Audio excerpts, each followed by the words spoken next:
ఏమైంది? ఆ సోమశేఖరం వెనక నుంచి కొడుతున్నాడండి.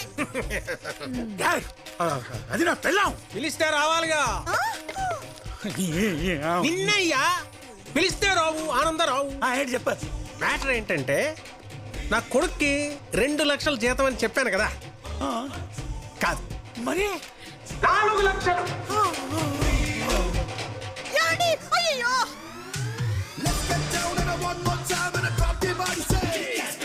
వీడు అనుకున్నంత బ్యాడ్ కంపెనీ ఏం కాదు. అందుక సీఈఓ చేద్దాం అనుకున్నారు. నువ్వు భలేవాడవే. వాడి ఇంటి కాబోయే అల్లుడు. సీఈఓ అయితే తప్పేంటి?